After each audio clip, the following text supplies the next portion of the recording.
Now then guys, I've just arrived at this job. I'm not exactly sure what I'm supposed to be doing yet. They're just moving an engine which weighs 39 tonnes, but it needs connecting back up. Just watching them with the crane. I'm not exactly sure what they want me to do. My brother will be here in a minute anyway, he'll show me. It's one of them, isn't it? It's one of them, out your comfort zone a bit but enjoying life. It's looking a bit precarious, we're not going to film that bit. No, it's fine, I'm sure they know what they're doing. So yeah, hopefully we can get some shots later on. If not, you'll never get to see this, so I don't know why I'm talking. Yeah, always interesting stuff. I like doing it different. It makes the days go quick as well. So yeah, if it is an interesting job, I'll get some shots. If not, as I say, you'll never see this bit anyway. Got my Christmas hat on. It's cold out here today. I'm not exactly sure what I'm supposed to be doing. We're still waiting for the engine to turn up. Got the crane behind us ready to go. I've been here about 3 hours to be honest with you. But I've just been getting the stuff ready really. There's not been so much I can do. So we've got the new base in for the new engine. Obviously crane ready to rock and roll. Got my steel saw and everything set up because I've got to cut some grooves in over there I think when the engine comes for the cables or something. That's one engine. I think there's a new one coming in. And then I've got one. Well, these hats by the way are instead of Christmas jumpers. So all the money goes to charity, that's why I got them on. It's just a little something to get back into it. So this is the concrete pad the engine's going to sit on, but we've got to cut some grooves in. So I've got a steel saw and I've got the big breaker, so it shouldn't take too long because obviously when it arrives, as I say, it's supposed to be here in about 20 minutes I think. Obviously we can lift it straight on, but we just got to cut these grooves in.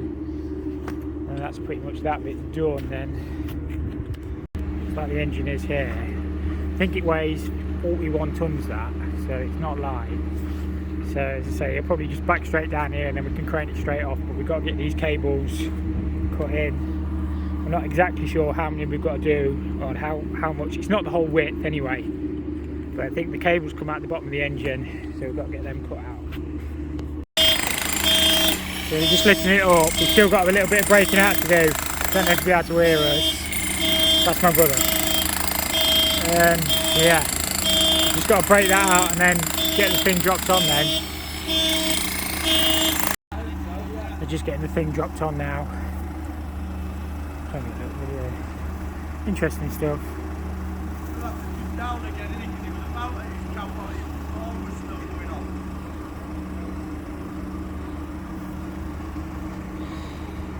This is the new engine room. I've had to take the doors off because I reckon it was too heavy, but they've just weighed it and it wasn't too heavy, so the crane will only lift 28 tonne. It weighed 27.2 now with the doors off, but the doors wouldn't have weighed, they reckon it weighed 31 tonne this morning, but the doors didn't weigh 3 tonne. I know that.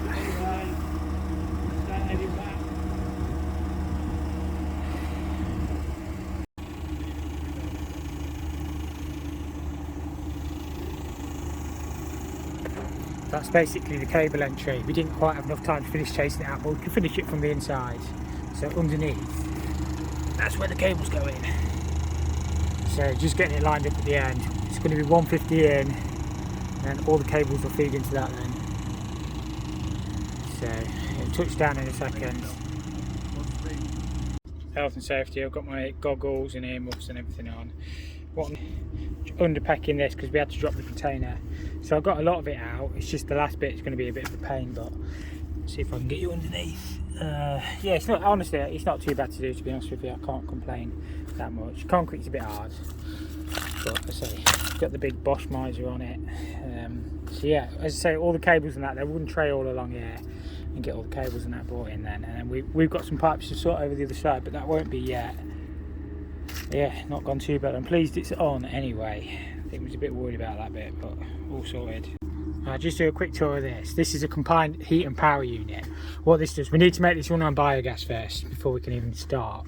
So gas comes in, which is what we produce off the digesters. So the digesters produce the gas, so the chicken crap basically, or the waste, what we put in the tanks, produces the gas. This feeds the engine, converts it to electricity in basic terms. And then we've also got heating coils off this, which the waste heat off this CHP unit goes back into the digesters. So it's not 100% efficient obviously, because you always lose heat, but in theory it becomes a little bit more self-sufficient. So we put stuff in the digesters. It makes gas. It powers this CHP, and then it makes electricity basically. And the waste heat off this then goes back into the digesters, because we need to keep the digesters at 40 degrees. So they're heating coils in and out, flow and return basically, that go into the digesters or around the digesters. The yellow one's obviously gas, but we need to make that work on biogas, because at the minute it's not biogas. So we need to change all the pistons in that CHP unit. Obviously a big circulator, that's just basically a heating system, think of it like that. What else we got in here? This is obviously where all the big cables come in. These are the big buzz bars and stuff like that. So this will be power out to grid in here. I'm not an electrician. There's all sorts of stuff going on here. We've already got 3 of these units on site. So again, more heating circuits. These will be, again, this is a second-hand unit, so this will have been set up for a different site because these are expensive, but it didn't really fit in with their process. But yeah, 500 kilowatt. My brother's just saying he didn't want to be in the video. So yeah, this will make 500 kilowatt of energy. So that's basically the terms of what it does. So yeah, it's all interesting stuff. But obviously we just need to get it all wired in, piped in, and all set up and working, and start making some money out of it. That's the plan anyway. This is inside one that's actually working. This is just telling us how much energy this one's making. It's a very similar setup with obviously heating circuits back. I'm not going to take you in the actual engine room because it's so noisy, but we sorted all this pipe work out. On the other side of that we had that leak. I fixed it the other week or the other month, but we actually put in a new low loss header on the other side. There's a big buffer tank on the other side of this which we piped in. We put a new expansion vessel in as well, because the old one was just that. Obviously it was nowhere near big enough. So yeah, this is one that's working. So this one's actually set up to run on natural gas. As I say, we need to convert this to run on bio. I think gas will be Norwegian or German for natural gas. I'm not fluent in different languages, because that's where they're obviously made, these units. But yeah, big old engine. It's basically a generator. Biogas comes in, electricity goes out, in simple terms. But these are hella noisy when they're running. Obviously, if we've got all these pistons to change, that'll be a good job for someone. A bit above my skill level, but we'll get there one day. I make him look like he's doing some work. Look, that's my younger brother. My older brother was here earlier. That's the younger one. He's not normally on this site though, are you? No. He's always working away, but he's just come to see the interesting stuff. Well, he works on this stuff all the time, to be fair, so he knows a lot more about it than me. He'll get it going. He'll bish bash bosh it in. So yeah, that's my kid brother. He don't really want to be on it, but he don't really want to be on the video. But I've got him smiling. He's got all the proper gear. Look, he's got no idea. He's got no idea, but he's got all the gear. So yeah, hopefully we're gonna get this engine running for Christmas. We've just got a load of pipe work to do. They're digging it across next week. I don't know if I'm doing the pipe work or whether one of the other lads is. I'd quite like to do it. It'd be interesting for the channel. And then I don't think we're gonna do the pistons. We reckon we can make it work on natural gas, but on biogas, but just with the natural gas pistons. It probably won't last very long. Hopefully we won't knacker the engine, but we'll probably get it working.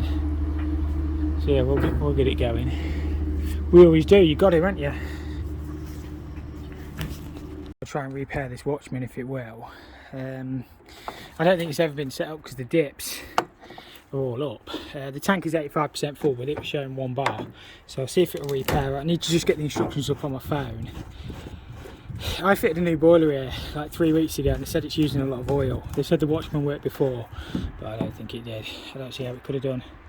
It's hard to see, but the oil is literally just below that red thing, the red fill point, so it's full and literally in the middle of nowhere.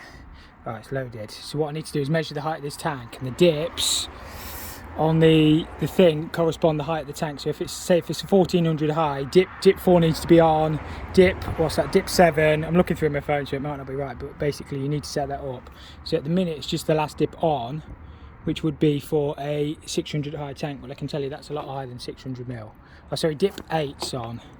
So what is that? Just dip 8 on. I'll have a look anyway. So that would be 150. I'll have a look anyway. It probably need repairing. But there's no way it is reading right. If it is faulty, I'll have to get a new one.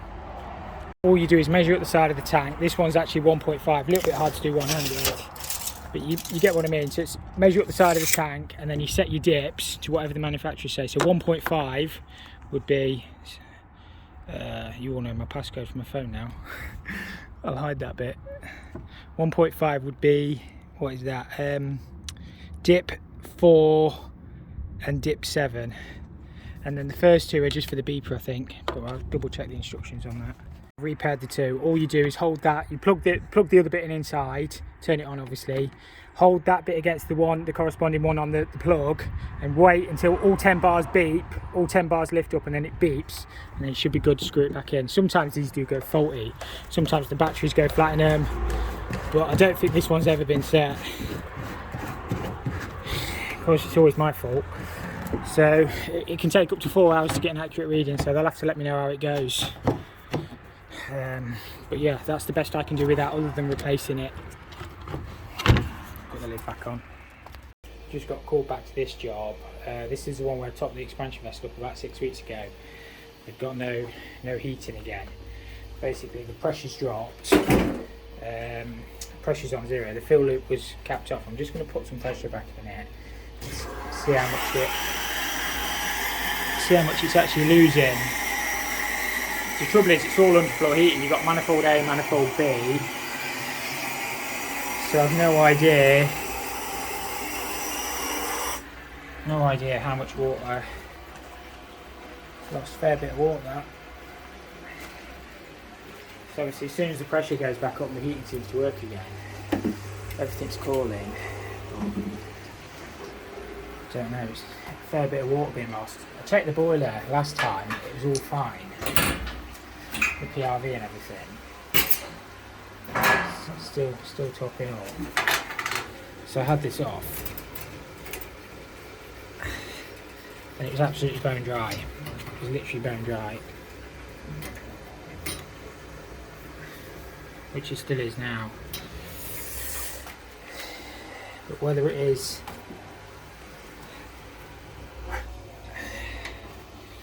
mean, the only thing it can be is a leak, or the combustion's gone inside the boiler. You know, the heat exchange has gone inside the boiler. It's going straight down and condensed, but unlikely. I don't think the boiler's very old. It's a tricky one. Top the pressure up. There is a lot of air in the system, but it makes you wonder if somebody's hit a pipe or something. They've had a lot of the bathrooms done. Obviously, 1 or 2 bits on the underfloor heating look a bit crispy. It's obviously had a leak on there at some point, but it's not actually leaking. They're all bone dry. So there's only so much you can do. Obviously, what it really wants is each circuit pressurising up and try and find where it's leaking, because again, these are all crawling. These are all crawling, and well, they're the flows. The flows are getting hot. The flows are the back ones. There's no air in this. I've bled them. You can hear the air in the system. So it's a bit of a tricky one. They're all working. That's all working. It'll be on the downstairs if it's going to be anywhere, because they'd see it on the ceiling. Oh, it's going dry.